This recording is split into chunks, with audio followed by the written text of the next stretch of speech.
The James Show Podcast. Man, response to the Charlie Kirk assassination is really teaching us all a lot about some of our neighbors, isn't it? I want to give credit to the neighbors who are on Team Blue and having the appropriate reaction. I probably should spend more time on that.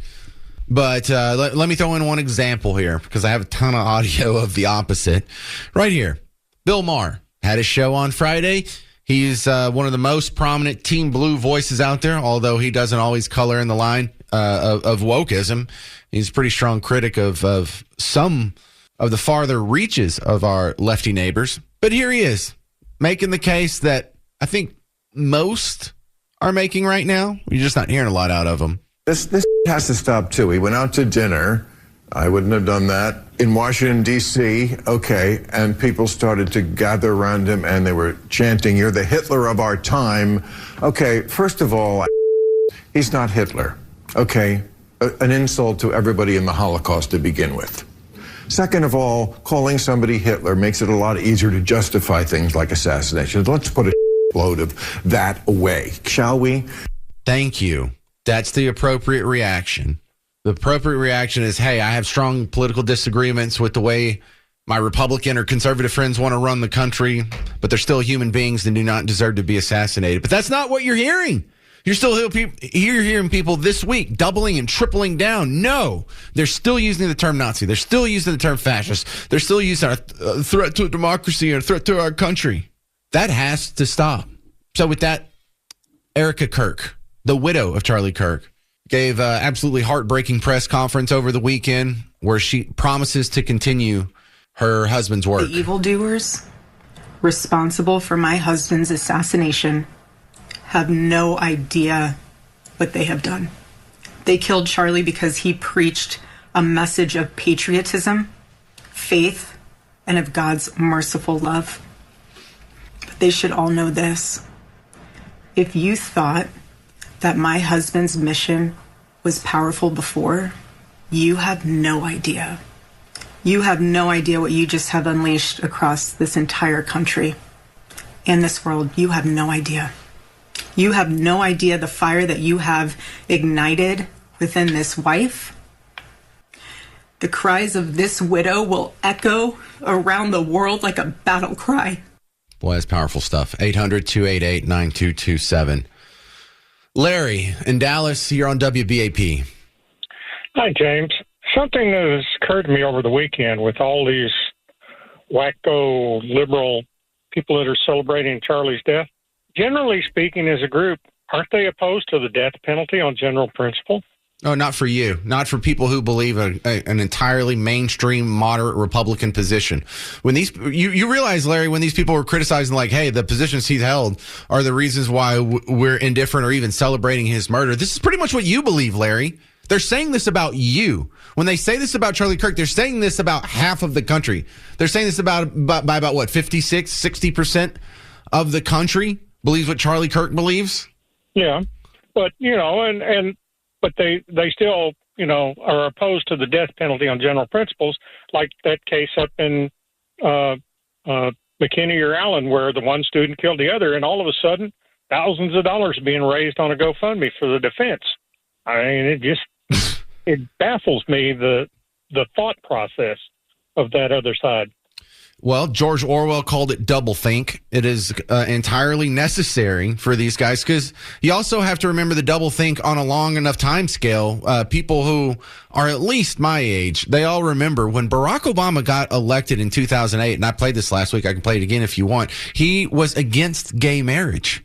That is one of the opinions that's being cited now. It's being called homophobic and transphobic and justifying, if not celebrating, a man's assassination. You're celebrating the assassination for the guy, and one of the reasons you give is for the position on gay marriage that Barack Obama had in 2008. Actually had his entire life up until the Supreme Court flipped it in 2011.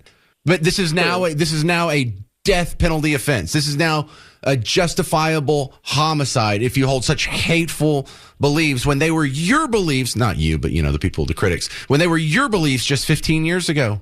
Yeah, Exactly. huge doublethink, Larry. And I hope a lot of people see that. I hope there's a lot of people who aren't that politically active, who just kind of been reading headlines and looking at social media and maybe listening to their favorite musician or favorite actor. Or they remember their favorite professors and all just got indoctrinated with lefty stuff. And they're waking up thinking, well, maybe this isn't the right side. Maybe I don't believe in the right team. So that's a conversation that needs to be had, but that's not the conversation a lot of people want to have. A lot of people are still insisting they're doubling down on the Nazi card. And we're kind of realizing, hey, all you people who keep throwing the Nazi card, you have a little bit of culpability here. You're the ones who keep shooting at people. It's one thing to say, they're just saying that to be sensational. They're just saying that to be hyperbolic. They're just saying that to get their point across. They don't really mean it. Well, some people really believe it. And we're learning who really believes it.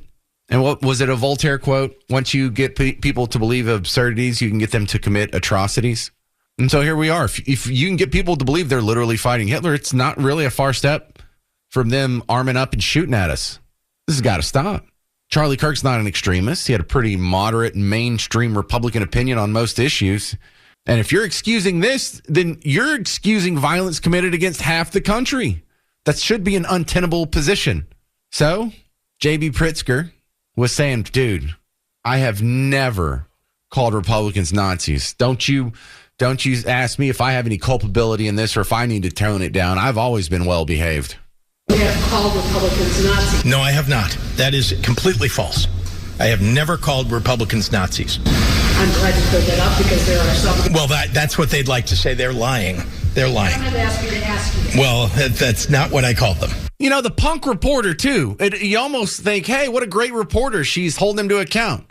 But she's on his side, actually, and she's almost rolling around. Have you ever called him any Nazis? No, I haven't. Well, I'm glad you cleared that up. You're a reporter? Hang on. You have called Republicans Nazis. No, I have not. That is completely false. I have never called Republicans Nazis. I'm glad you cleared that up because there are some. Well, that's what. I'm glad you cleared that up. You know what that tells me? That tells me that this lady has never gone online to look to see if he's called Republicans Nazis before or not. Because you can just type in Pritzker Nazi and it pops up. So she's saying, I'm glad you cleared that up. Lady, either you haven't researched it, so you shouldn't be running your mouth because it's uninformed, or you're intentionally lying. Because here it is. This takes all of 22 seconds to find. The dangers that we saw in Nazi Germany are the dangers that we need to react to now. It's a 5-alarm fire, everyone. It's time to step out of your comfort zone and step out into the streets. Well, he didn't directly call them Nazis. All right, let's go to a report from just a few months ago here. This is the NBC affiliate in Chicago talking about how often Pritzker refers to the GOP as his Nazis. Governor J.B. Pritzker talking about a tight budget year ahead, but he spent a good part of his speech focusing on threats from the Trump administration. I'm watching with a foreboding dread what is happening in our country right now. The governor, who's expected to run for president, making frequent references to Nazi Germany as he criticized the president. The authoritarian playbook is laid bare here. They point to a group of people who don't look like you and tell you to blame them for your problems. All right, you lying bastard. A guy got shot and you've got to lie about your record? Come on, man. At what point do you start telling the truth? At what point? You've referred to them as Nazis before. You've made the references. There's been news reports of you calling them Nazis. That we know. And you still say it anyway. You still have a reporter say, well, I'm glad you cleared that up. No, y'all are both liars. You should lose your job. 800-288-9227. It's our buddy Ernest in Euless. I say that. I don't think I've ever talked to him before. Hey, Ernest, how's it going? Pretty good. How are you? Listen, I'm amazed at how and why they think the things that they think. But I think we've not really given them the opportunity to express their actual feelings. That's what I want to hear. I would like for you to invite them to come on, not debate them, but just let them kind of spill their guts, empty their brains, as it were. I want to know what makes them feel and think the way that they do, because, it's like looking at a picture of an apple. You see an apple, but they see something else.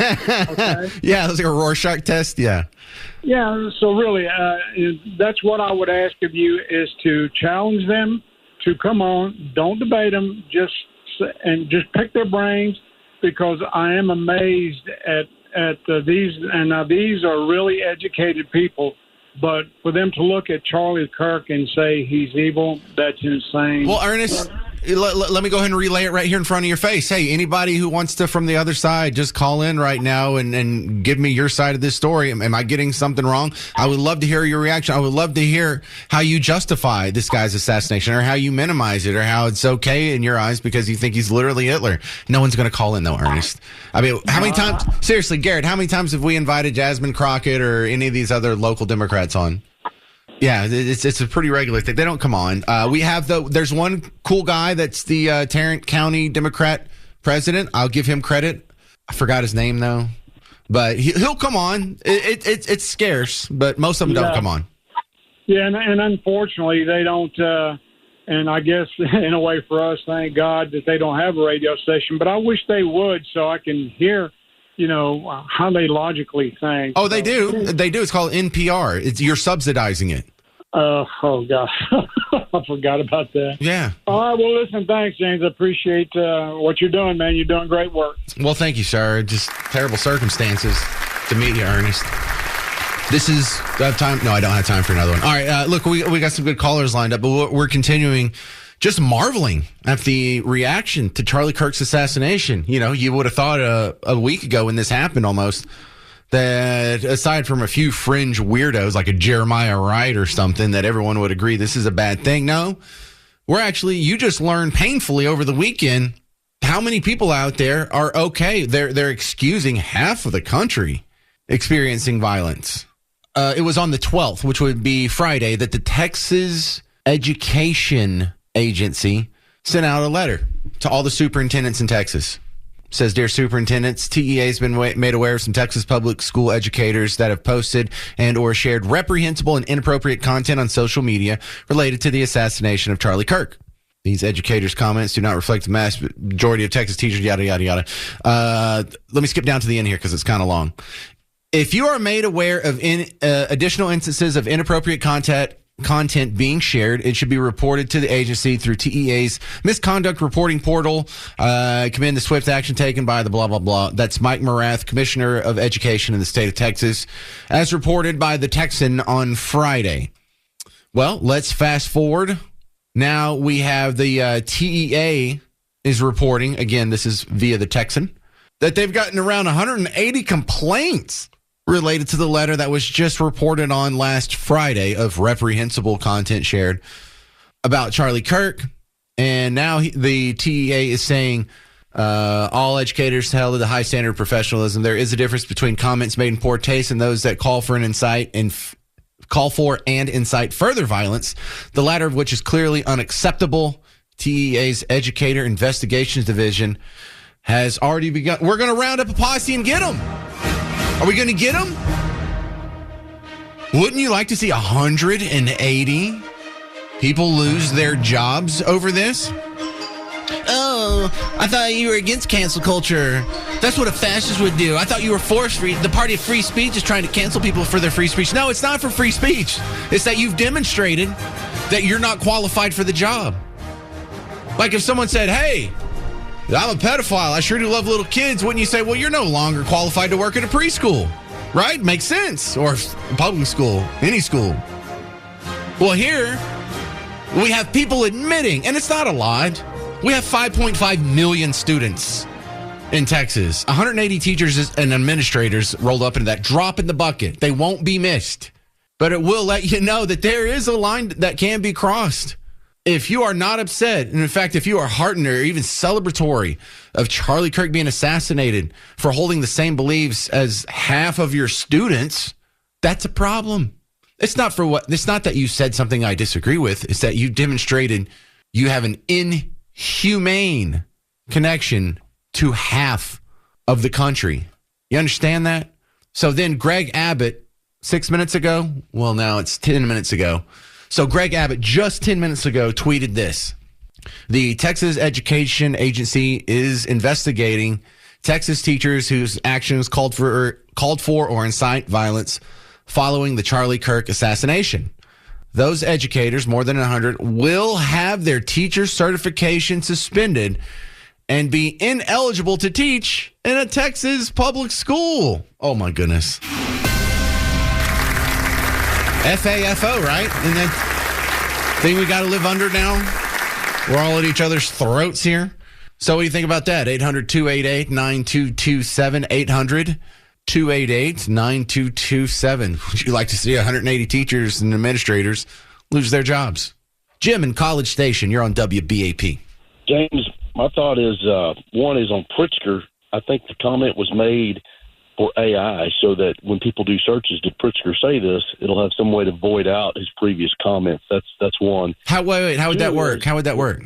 Well, AI will show it as, well, this was cleared up. He said he didn't have that stance. Oh, yeah. Okay, I see. AI is always looking for ways, and that would be the most recent thing that was stated on it. So, yeah. And AI was so worthless over the weekend because people would be like, hey, Grok, or hey, AI, is the guy a trans? And they'd be like, no, according to reports, he's not a trans. No, but his boyfriend is.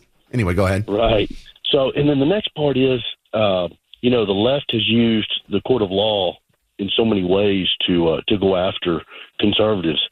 And, my heart is just broken for the Kirk family, for all of our nation, for what's happened with our greatest debaters on freedom, on liberty, and to spread the gospel. But my family also, my heart also breaks for the father of this assassin, because here, yeah, he did the right thing. He turned his son in, but I think he should sue the school if he can. And I don't know that the school persuaded him or moved him into this crazy ideology that he had.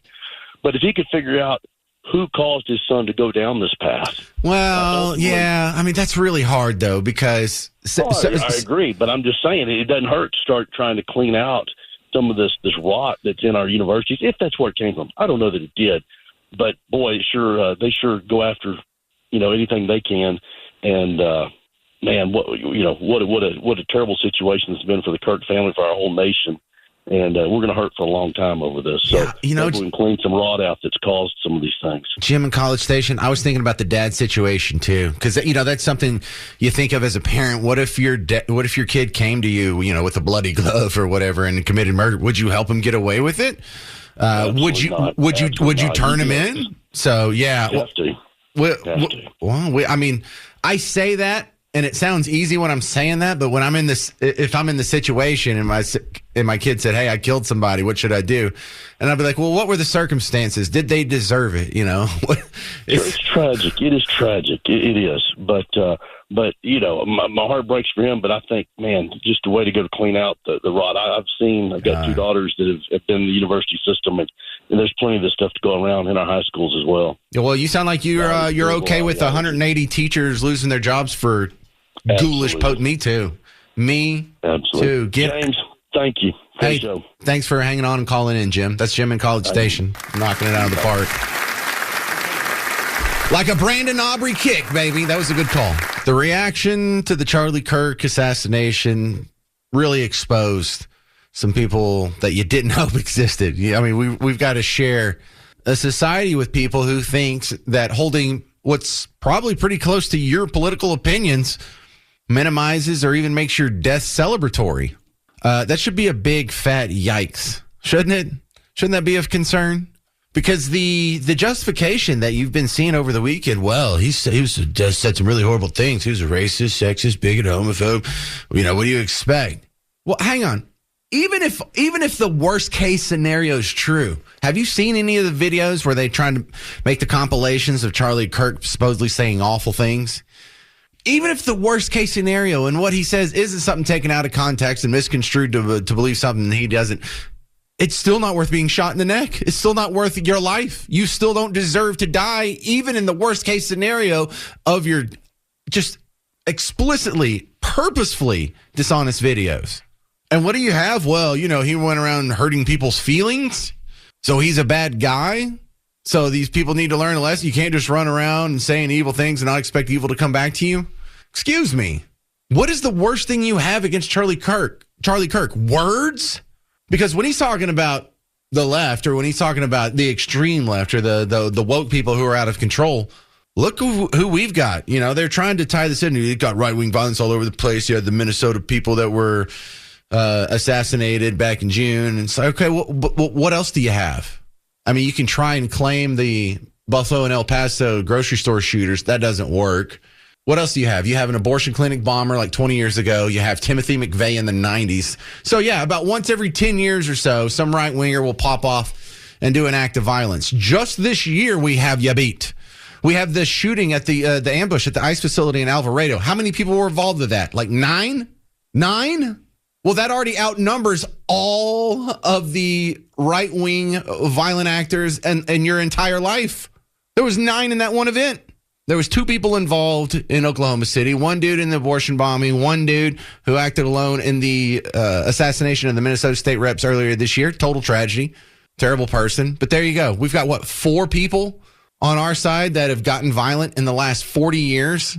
Y'all have got 9 in this year, and that's from 1 incident. That doesn't even counting the shooting of the 3 law enforcement officers at the ICE facility in McAllen. That doesn't even count the pro-Palestinian that blowtorched the elderly Jewish people in Colorado, or the pro-Palestinian murder of the 2 Jews in D.C. Remember that, right outside the Heritage Museum? That wasn't even an ethnically Muslim guy. That was a Hispanic guy who had converted to Islam and was taught to hate Jews. So even having an Hispanic thrown in there. We have the Free Palestine guy running over the people on Bourbon Street to kick off the year. We had all the Tesla dealerships firebombed, car vandalism, 2 Trump assassination attempts. 8 years ago, we had the Black Lives Matter murdering 6 Dallas police officers in our own backyard. Luigi Mangione murdering the United Health CEO. Do I need to keep going on? Don't try and both sides of this. One side's clearly worse than the other. And all I hope is, don't believe me. Don't believe me. If you're skeptical, go look it up. Go look it up yourself. Go listen to Charlie Kirk's defense from people who like Charlie Kirk, not from people who are going to lie to you and misconstrue his quotes to shape to their pre-existing political worldview. Here's another good one. There's viral videos now of young people saying, look, I didn't really know this guy. I went to do some research on him. Turns out it's not that bad, actually. If you have access to the internet right now, you already know about everything that happened with Charlie Kirk, and you've probably seen the same repetitive comments over and over and over from people, quotes that he would say during his debates. Now, I'm somebody that has seen only a few of his videos over the last however many years that he's been doing this, so seeing these quotes, I was like, wow, did he actually say that? That's kind of shocking. But the thing about me is I am so indecisive that I will research the piss out of something before picking a side. So what did I do? I did exactly that. I found these quotes, and I said, let me go watch the entire source that those are pulled from to know the context of them. Because also, if you have any access to the internet, you know how easily it is to be taken out of context. Hell, even the Bible is cherry-picked and taken out of context for certain things. If you're one of those people that likes to just run with the headliner, take exactly what somebody says, copy-paste it from the comment section onto a whole nother video, I'm here to help you out so you don't look stupid in the comment section. First one up is the Second Amendment quote that I'm sure you've seen under every single Charlie Kirk post that has been put out on the internet to date. People are justifying his murder because he said, some gun deaths every single year are worth the cost. Yeah, I have to admit, that does sound like a pretty shocking quote initially, but that's the headliner. Obviously, people want to rage bait you. Stop getting pulled into it like an idiot. You read the headliner and immediately get rage baited, you're a sheep. If you decided to scroll down and read the entire story of that quote that it's from, you will see a whole lot more to it. And on top of that, to just make sure I have the full picture, not just the little snippet that the news article chose to show, I went and watched the entire 2-hour-long video where that quote is from. He starts it out by talking about how the Second Amendment is not strictly about self-defense, hunting, or having our fun gun. It is to protect ourselves from our government turning tyrannical. If you believe that this country is incapable of that happening, you are living in a utopian fantasy. Him saying that it's a price to pay is not about children dying. There are 50,000 car-related deaths every single year. That's the price for having cars. We want to get rid of cars and save 50,000 lives. All right, anyway, so this keeps going on for a couple minutes, but here she is, now a young person explaining to other young people where they're unlearning the wrong things that they've been taught. This is happening over and over and over, hopefully millions of times right now. And I think we're going to see some reverberations of this for years to come. Patrick and Forney, you're on WBAP. What's up, Patrick? Hey, James. First, thanks for the opportunity. Second, every time somebody gets killed like this, regardless of their political persuasion, whether it's someone on the right, someone on the left, someone who's often left or right field, the celebration thereof is really reprehensible, and it just normalizes it, deepens the divide, and deepens the fracture. And so I think it's right that the people are getting fired over this, honestly. What would you say is the equivalent murder of someone on the left to Charlie Kirk? That was just a hypothetical. Closest I can think of is probably Dr. Martin Luther King back in the 60s. But no, honestly, nothing has recently happened that's been even close to this. The violence has been massively, overwhelming from the left.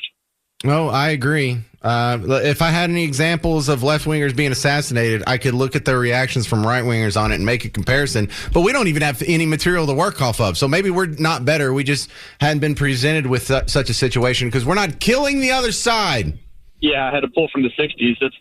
That's telling. Right. Yeah. I mean, secondarily, the timing of his assassination was a bit weird. Within a few hours, I'm going to pinch it for like 5 seconds. Senate voted to not release the Epstein files at the same time. So whenever something big and tragic like this that grabs all the headlines happens, start digging into what else is happening, what Congress is doing, because often, they use these tragedies, these evil acts for cover. Yeah. Well, I'll check in on that. Thank you very much. That's Patrick and Miso Forney. Coming up next, you'll hear CNN kind of battling with the governor of Utah over the demographics of the killer and his partner. Coming up next on The James Show. 800-288-9227. 800-288-9227. I'm James Parker on News Talk 820, 93.3 FM, WBAP. The James Show Podcast.